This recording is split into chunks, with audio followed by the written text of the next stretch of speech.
오늘은 에베소서 3장 1절로 13절 말씀을 통해서 아름다운 인생이라는 제목을 가지고 말씀의 은혜를 나누기를 원합니다. 레이건 행정부 시절에 동자부 장관, Minister of Energy를 책임지는 동자부 장관과 내무부 장관을 7년 동안 역임했던 단 하델의 간증입니다. 이분은 원래 변호사였어요. 하루는 저녁에 자기 아내와 함께 있는데 경찰이 찾아왔습니다. 그리고 아들의 이름을 들으면서 얘가 당신의 아들입니까? 하고 물었습니다. 그래서 단 하델 씨가 내 아들입니다. 그랬더니 그 경찰이 하는 말이 그 아들이 맏아들인데 그 당시 17살이었습니다. 마약 중독으로 목을 메고 자살한 것이 발견되어 집에 온 것입니다. 맏아들이 이제 겨우 17살뿐이 안 됐는데 마약 중독자로 살았던 것을 몰랐던 것입니다. 그리고 그 아들이 목매어 자살했다는 소식을 들었을 때에 이 단 하델은 기가 막혔습니다. 교훈을 쌓아서 그저 이 세상 부를 쫓고 명예를 쫓고 그렇게 살면서 전혀 자식에게 관심을 두지 않았던 그 사실이 너무나 기가 막혔습니다. 아들의 장례를 위하여 교회들을 찾아가며 장례 부탁을 했는데 참 미국 교회는 인색한 것 같아요. 자칫하면 또 문제가 생기니까 어느 교회도 내 교회 멤버가 아니기 때문에 아들의 장례를 치를 수 없다는 말들을 들었습니다. 그러다가 어느 한 감리교 교회에 갔더니 그 목사님들 사진을 했더니 그 목사님이 사실 자기 아들도 마약으로 인해서 죽었다면서 그 단 아들 씨였던 그 심령을 이해하면서 자신이 장례를 치러주겠다고 장례식을 집전해 주겠다고 했습니다. 단 아들 씨는 그 감리교에서 신앙생활을 하기 시작했습니다. 어렸을 때는 부모님을 따라 교회 갔지만 커서는 안 갔고 죄에 대해서 회개에 대해서 그 메시지가 듣기 싫었다는 거예요. 내가 왜 죄인이냐? 내가 회개할 것이 뭐가 있느냐? 내가 예수님 드릴 필요가 뭐가 있겠느냐? 그 교만한 마음속에 교회를 다니지 않았는데 그 아들의 이제 죽음을 통해서 그 교회 생활을 하게 되었고 그 교회 생활을 통해서 내가 죄인이구나. 그 죄인님을 깨닫고 예수님을 주와 구주로 영접을 해서 신앙생활을 하게 되었고 그리고 그들로부터는 오직 주님만 바라보고 예수 그리스도를 증거하는 삶을 살게 됐습니다. 레이건 전 미 대통령으로부터 이 내무부 장관직을 이 요청을 받았을 때에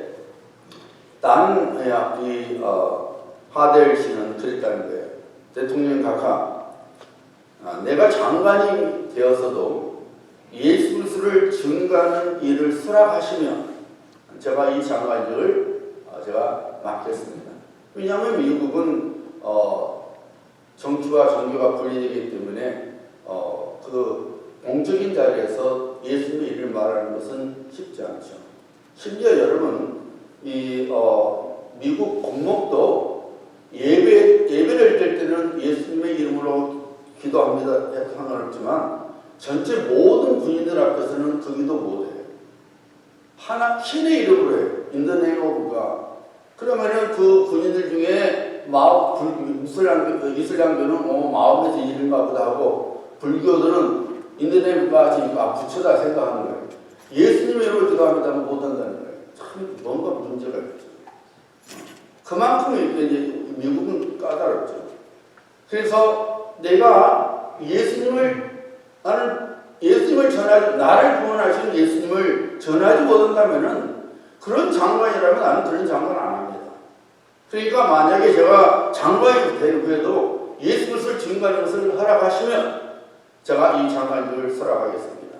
레이건 대통령이 of course. 그렇게 하세요. 그렇게 해서 이분은 내무부 장관을 맡았어요. 멋진 사람이죠. 그분이 한 번은 모든 미국 이민 우리 한국 대학생들 모임 자리에서 장관직을 7년 동안 했는데 이 어린 젊은 학생들에게 도전을 좀 설교라는 자리에서 이런 말씀을 했어요.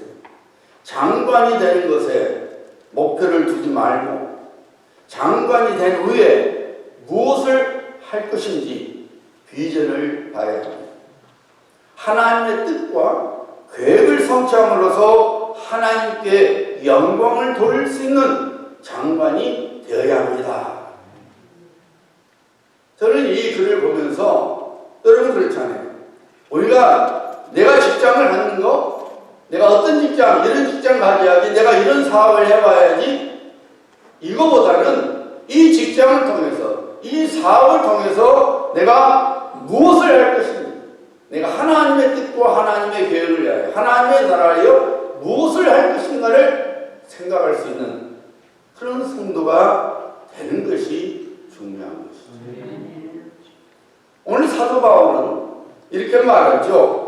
그리스도의 예수의 일로 너희 이방인을 위하여 갇힌 자된 나 바울이, 지금 바울이 로마 감옥 중에 있습니다. 이 감옥에 있을 때 에베소서를 썼어요. 에베소서, 빌립보서, 골로새서.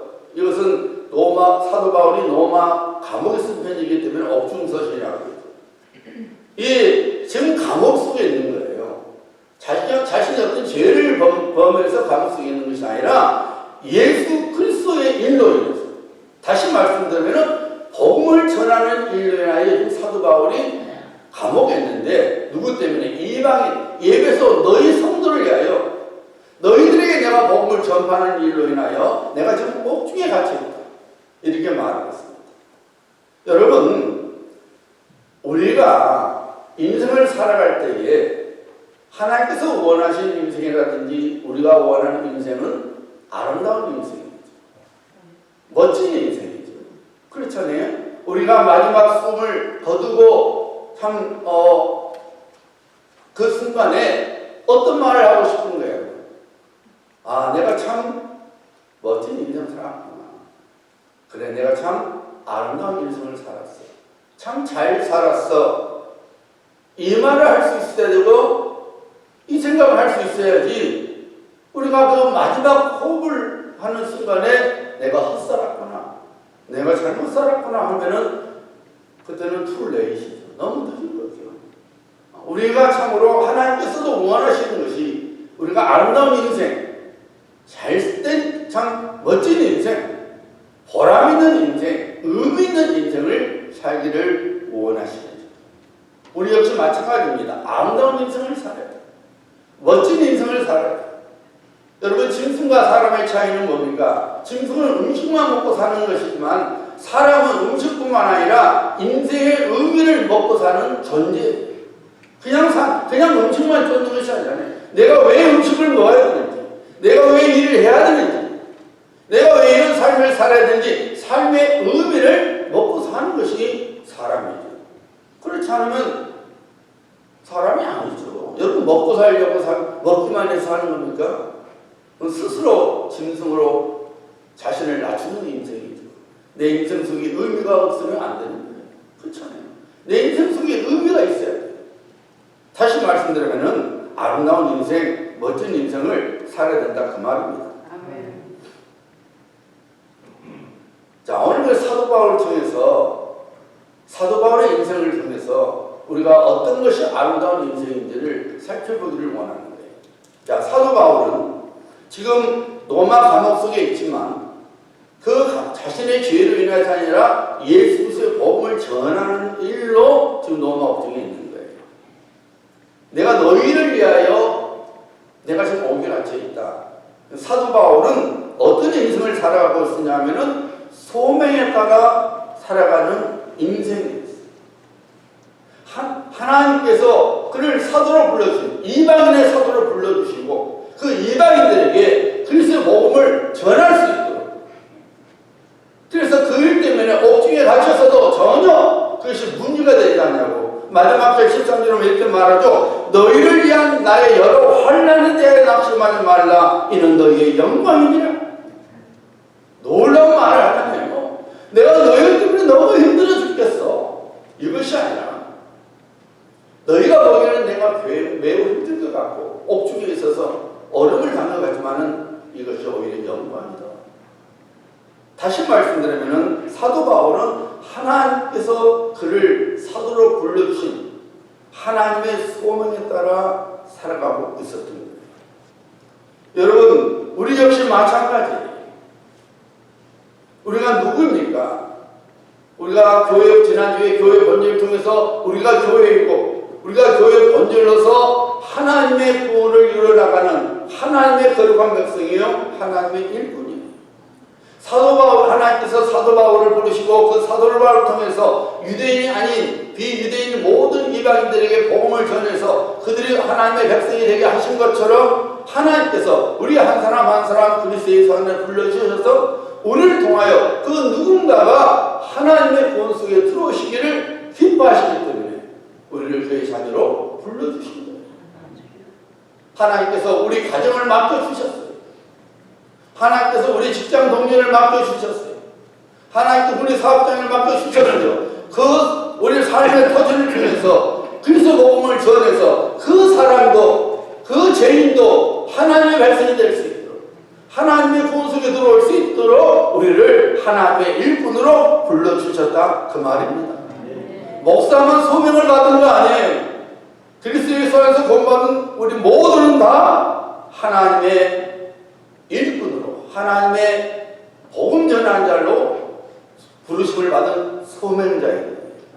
그래서 사도 베드로는 성령의 감동 속에서 선포하지 않았습니까? 우리가 잘 아는 베드로전서 2장 9절이죠. 너희는 택하신 족속이요.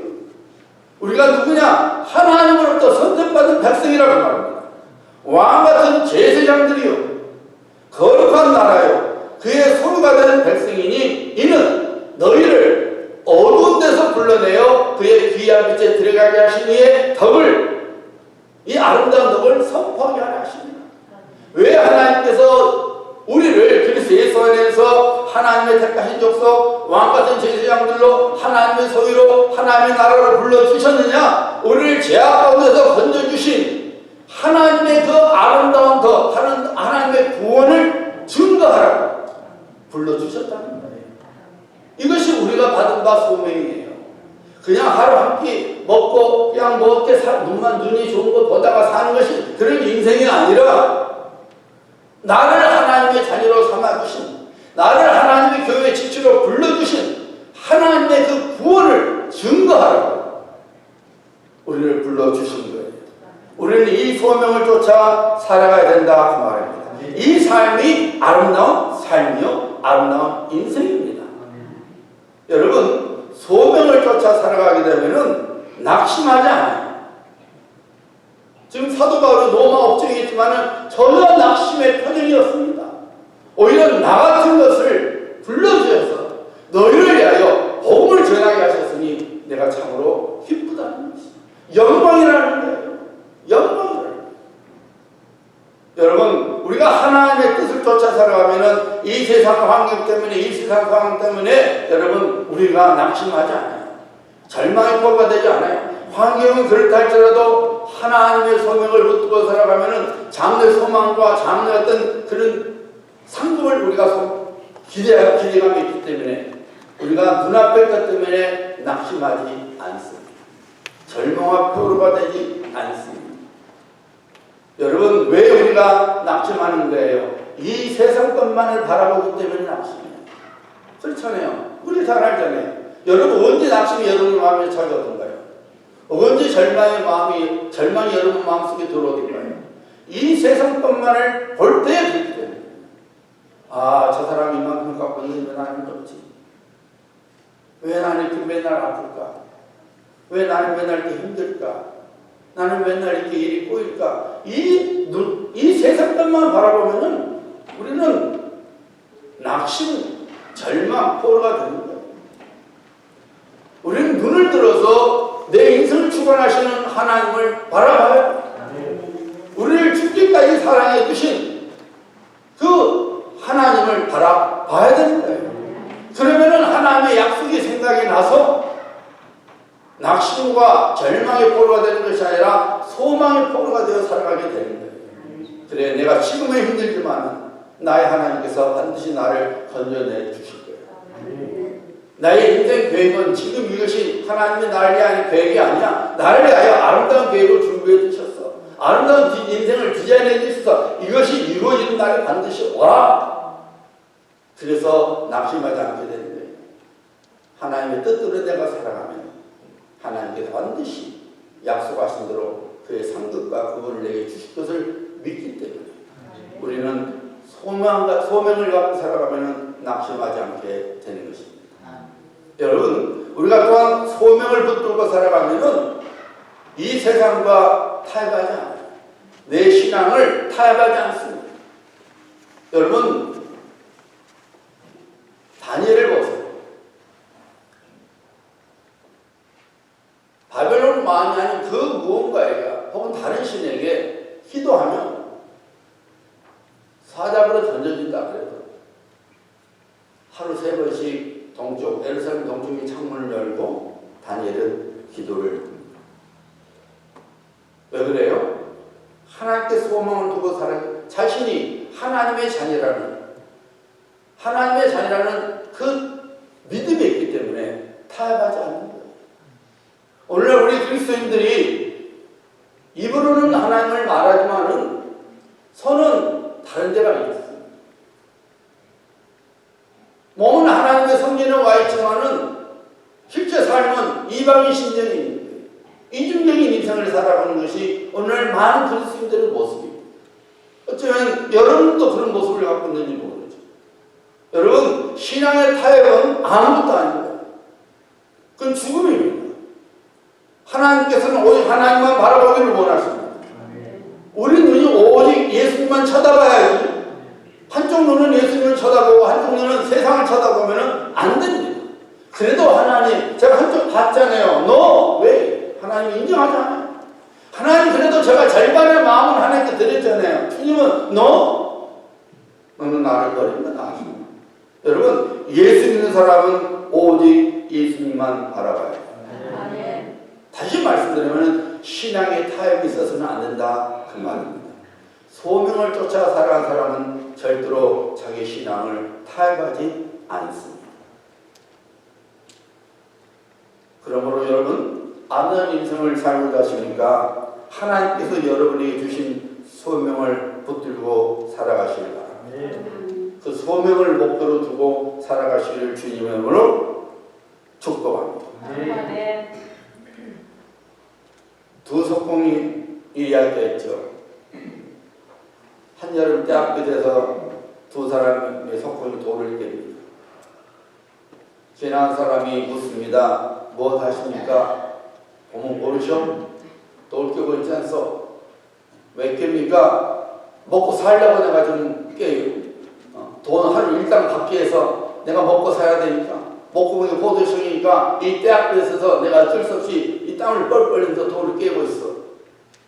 다른 한 석공이 물었습니다. 뭐 하십니까? 하나님의 성전을 짓기 위하여 내가 지금 돌을 깨고 있습니다. 흥얼거립니다. 같은 자리에서 같은 일을 해도 하나는 육신을 위해 살아가니까 입이 이마나 나와서 볼멘 소리를 하고 불평하고 원망하지만 하나는 내가 깬 돌이 하나님의 성전에 지어진다는 것을 생각하니까 그거 좋아서 흥얼거리면서 기쁨으로 돌을 깨는 거죠. 소명을 갖고 사느냐 안 사느냐가 바로 그렇게 됩니다. 소명이 없으면은 이 세상 오늘도 하루 또 아유 지겨운 인생 또 어떻게 살까? 이런 일 저럴 때문에 원망하고 불평하고 몰면 소리 살아가고 누가 왜 삽니까? 그러면 죽지보다 삽니다 하고 살아가는 거죠. 그러나 오늘 하루도 하나님께서 내 하루 생명을 연장시켜 주십니다. 오늘 나를 위하여 하나님께서 무슨 일을 기대하실까? 내가 하나님 위해서 무엇을 할 수 있을까? 생각하면 그날이 기쁨이요 감사의 날이 되는 거예요. 똑같은 상황 속에 있어도 전혀 다른 인생을 살아가게 되는 것입니다. 사랑하는 성도님들, 우리는 그리스도 예수 안에서 하나님의 교회로 부르심을 받은 거룩한 백성입니다. 거룩한 지체입니다. 하나님께서 우리에게 맡기신 귀한 사명 감당해야 합니다. 나를 통해 누군가가 구원받기를 기뻐하시는 하나님, 그 사람을 위하여 우리가 복음을 전하고 그 사람을 위해서 우리가 기도하고 그 사람을 주님 앞으로 인도해야 되는 것입니다. 이 인생이 아름다운 인생입니다. 두 번째로 사도 바울은 어떤 인생을 살았냐면은, 자, 7절과 8절을 보세요. 이 복음을 위하여 그의 능력이 역사하신 대로 내게 주신 하나님의 은혜의 선물을 따라 내가 일꾼이 되었노라. 모든 성도 중에 지극히 작은 자보다 더 작은 나에게 이 은혜를 주신 것은 측량할 수 없는 그리스도의 풍성함을 이방인에게 전하게 하시고, 사도 바울은 하나님께서 주신 은혜를 붙들고 사는 삶을 살았어요. 그래서 하나님의 은혜로 자기가 일꾼이 어떻게 되느냐, 똑똑해서가 아니라 능력이 있어야 수 있는 게 아니라 하나님의 은혜의 선물을 따라 내가 일꾼이다. 하나님께서 내게 은혜 주셔서 내가 너희를 위하여 그리스도의 복음을 전하는 자가 되었다고 말하고 있습니다. 사도 바울은 고린도 교회에서도 똑같은 말을 했죠. 내가 나된 것은 하나님의 은혜로 된 것이니 내게 주신 그의 은혜가 헛되지 아니하여 내가 모든 사도보다 더 많이 수고하였으니 내가 한 것이 아니요 오직 나와 함께 하신 하나님의 은혜라. 늘 사도 바울은 하나님께로 받은 바 그 은혜를 붙들고 살았던 거예요. 나 같은 것이 무엇이? 하나님께서 하나님의 일꾼으로 삼아주셨습니다. 그 은혜를 붙들고 살았다 그 말입니다. 여러분, 우리가 하나님께로 받은 은혜가 무엇입니까? 골로새서 1장 13절과 14절에 보면 이렇게 나옵니다. 그가 하나님이죠. 우리를 흑암의 권세로부터 건져내사 그의 사랑의 아들의 나라로 옮기셨으니 그 아들 안에서 우리가 속량고 죄사함을 얻었다.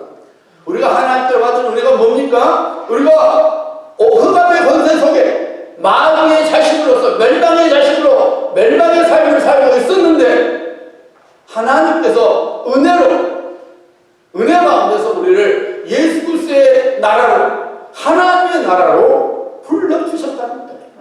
우리의 죄를 씻어주시고 하나님의 거룩한 백성 되게 하셨다 그 말입니다. 이것이 우리가 하나님께 받은 바 은혜예요. 우리 모두는 이 은혜를 품고 사는 것이죠. 이 은혜를 우리는 날마다 생각하고 거듭하면서 살아가야 되는 것입니다. 인생 조금 어렵다고 우리가 낙심할 이유가 없는 것은 그보다 더 큰 하나님의 은혜가 내게 임하고 있는 거예요. 이미 우리를 받았고 또한 임하고 있는 거예요.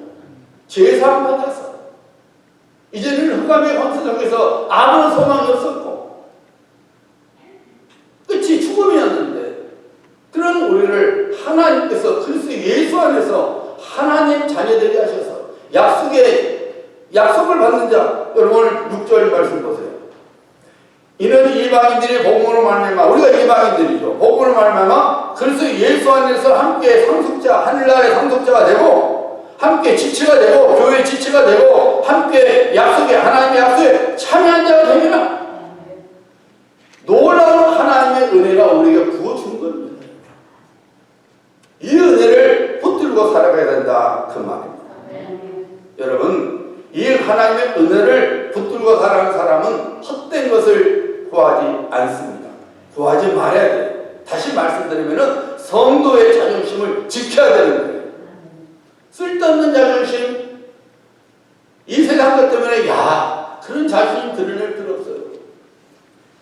나는 너보다 더 갖고 있어.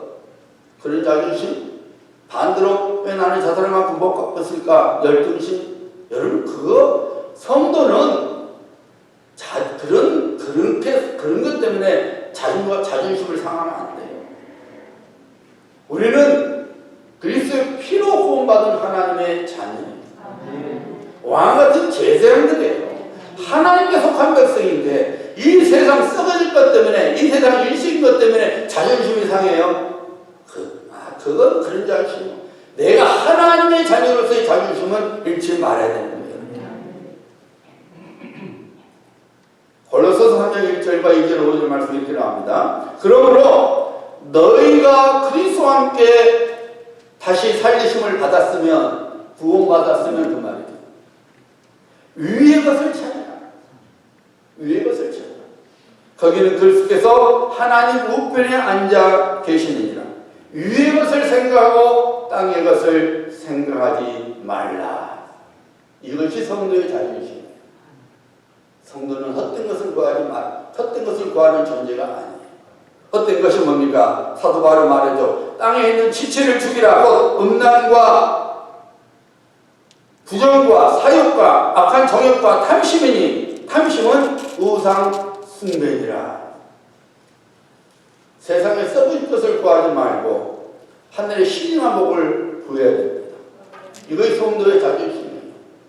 여러분 정말로 마음이 자존심 상해질 것은 신령한 은혜가 남들보다 못 가진 것에 대해서 자존심이 상해져야 돼요.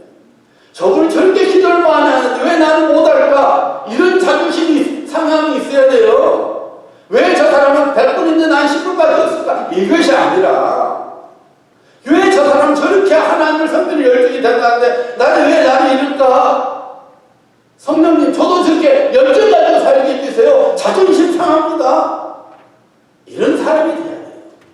이것이 하나님의 은혜를 붙들고 사는 사람이에요. 하나님의 은혜를 붙들고 사는 자는 헛된 것을 구하지 않습니다. 또한 하나님의 은혜를 붙들고 사는 사람은 만족의 삶을 살아가야 돼요. 다시 그랬잖아요. 여호와는 나의 목자시니 내게 부족함이 없으리로다. 다시 그때 모든 걸 다 갚아는 말이 아닙니다. 환경적으로는 어려웠어요. 상황적으로 어렵습니다. 그러나 여호와는 하나님이 나의 목자시니까 나 염려 없습니다. 난 만족합니다.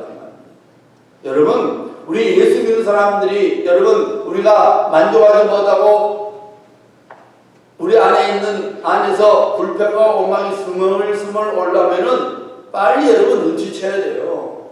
아 내가 하나님의 은혜를 놓치고 있구나. 내가 하나님의 은혜를 잃어버리고 있구나 하는 걸 빨리 눈치채야 돼요. 하나님의 은혜로 내 심령이 가득 채워져 있으면은 여러분 나는 만족할 수밖에 없는 거예요. 그렇잖아요. 하나님께서 하나님 가장 소중한 것 예수 그리스도를 우리가 주셨는데 이 세상 것 때문에 우리가 불평할 것이 뭐가 있겠어요? 여러분 그렇잖아요. 더 큰 걸 갖고 있는데 더 작은 것 때문에 불평할 수는 없는 것이죠. 하나님의 은혜를 붙들고 사람은 만족하는 사람이에요. 다시 말씀드리면 하나님의 은혜를 붙들고 있는 사람은 날마다 거기서 만족 속에서 감사해야 돼요. 자꾸 원망거리만 쳐다보지 말아야 돼요. 오히려 감사거리를 찾아야 됩니다. 감사거리를 찾아야 돼요. 몸이 아파서 힘듭니까? 그래도 하나님 입맛 주셔서 음식을 먹게 하시니 감사합니다 해야 돼요. 여러분 음식 못 먹는 사람 얼마나 많이 있는데 제가 여기 신문 보니까 중국 어떤 여자분이 키가 165인데 몸무게 25kg이야. 근데도 자기는 안 먹겠다는 거예요. 거식증에 걸려.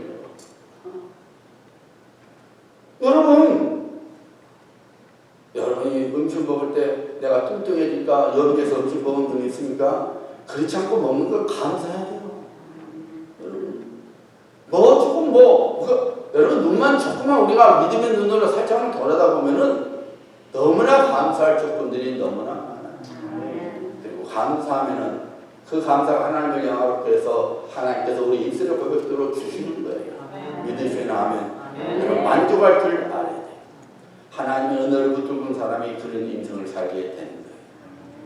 하나님의 은혜를 붙들고 있는 사람은 우리 안에 있는 진짜 보물이 무엇인지 그 진짜 보물인 예수님을 우리가 붙들고 살아가게 되는 거예요. 우리는 식장 그랬죠. 그래도 목사님 물질이 최고죠. 돈이 최고지요. 목사님 그래도 건서가 최고지요. 우리가 여러분 아무렇지 않을 때는 물질이 최고인 것 같고 권서가 최고인 것 같고 명예가 최고인 것 같지만 막상 우리 인생이 무너지게 되면은 전혀 그것들이 도움이 되지 않은 것을 알게 됩니다. 여러분 그렇지 않아요? 주일날 주의를 지키십시오. 돈 벌어야 됩니다. 그래야 나중에 제가 그래도 좀 편하게 살죠. 지금은 돈 벌어야 됩니다.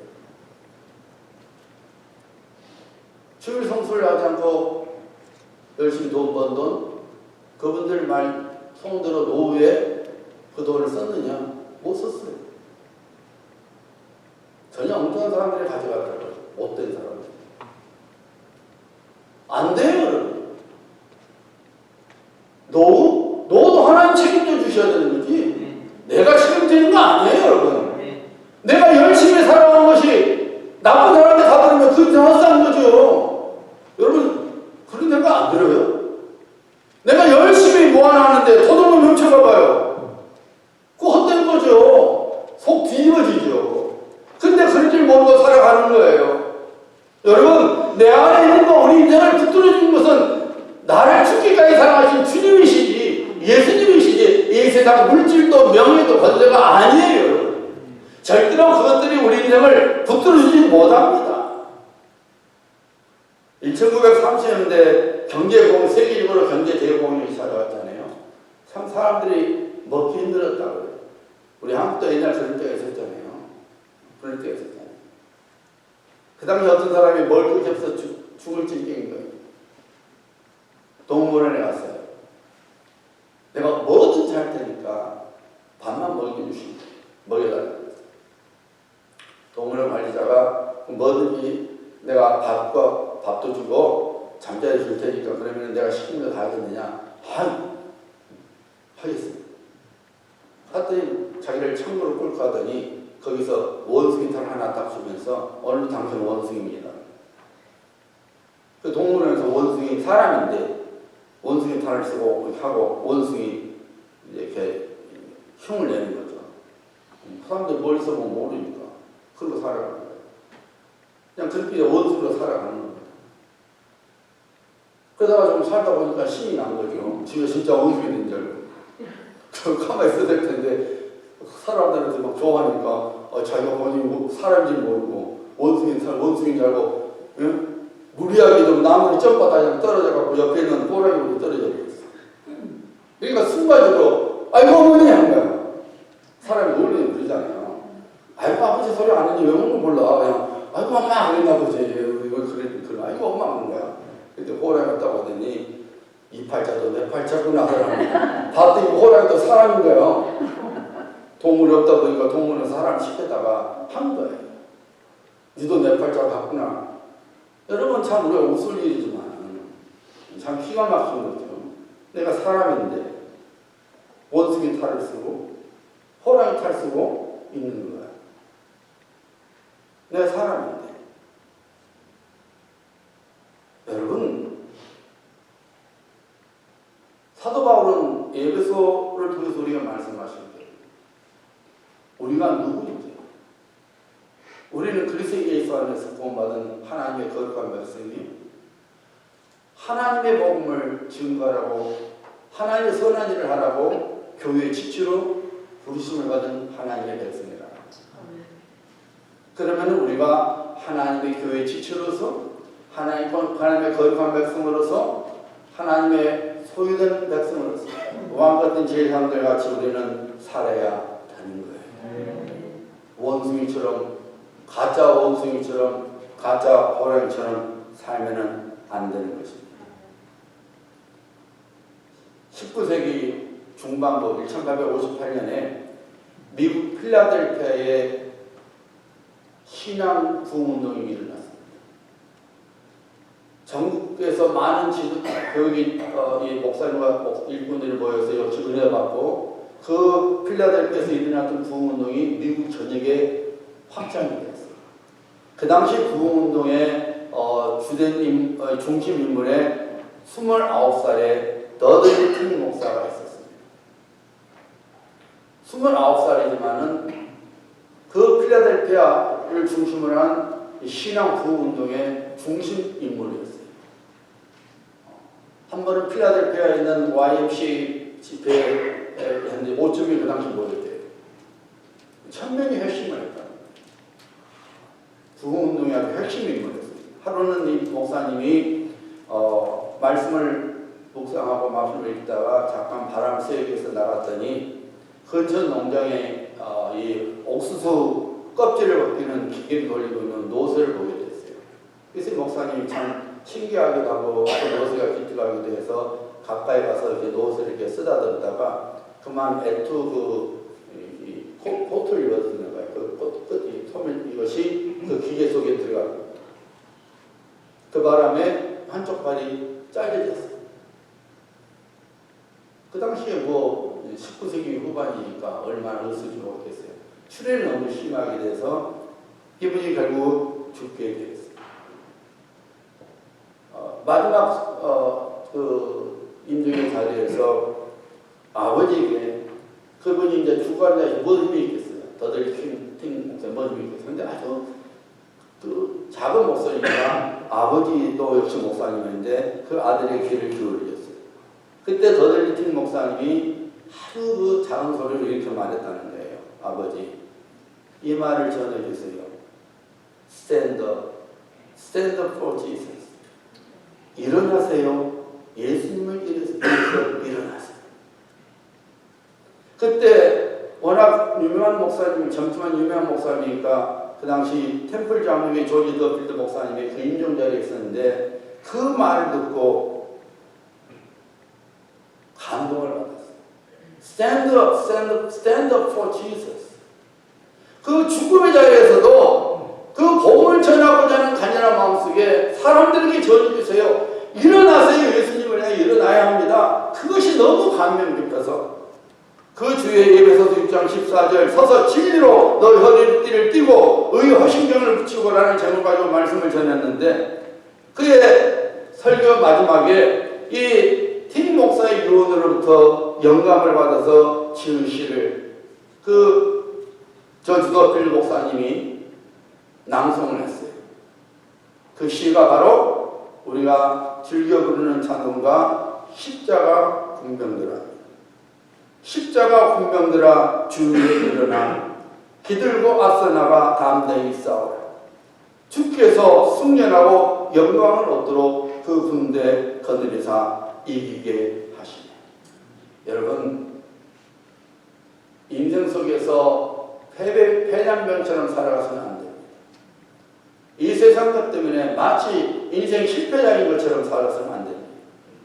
우리는 그리스도 예수 안에서 구원받은 하나님의 거룩한 백성이요 하나님의 선한 일을 위하여 지식을 받는 교회입니다.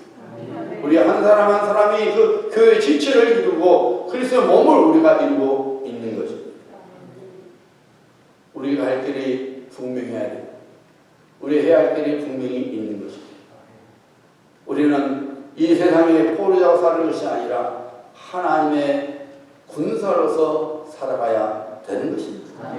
일어서야 됩니다. 예수님을 일어서야 합니다. 그 인생이 우리가 주님 앞에 사는 날 주님 제가 아름다운 인생을 살다가 주님께 왔습니다. 마지막 호흡을 하는 그때도 내가 이 땅 위에서 아름다운 인생을 살았구나 라는 고백을 할 수 있게 될 것입니다. 사랑하는 성도님들 내가 아름다운 인생을 살 것인지 아니면은 흉한 인생을 살 것인지는 우리에게 달려 있습니다. 우리가 하나님 앞에 받은 바 소명을 붙들고 하나님께 받은 바 은혜를 붙들고 살아가야 합니다. 그래서 하나님께서 원하시고 하나님께서 기뻐하실 일을 우리가 해나가야 될 줄 믿습니다. 사도 바울이 순교를 앞두고 디모데 목사에게 이런 말을 했죠.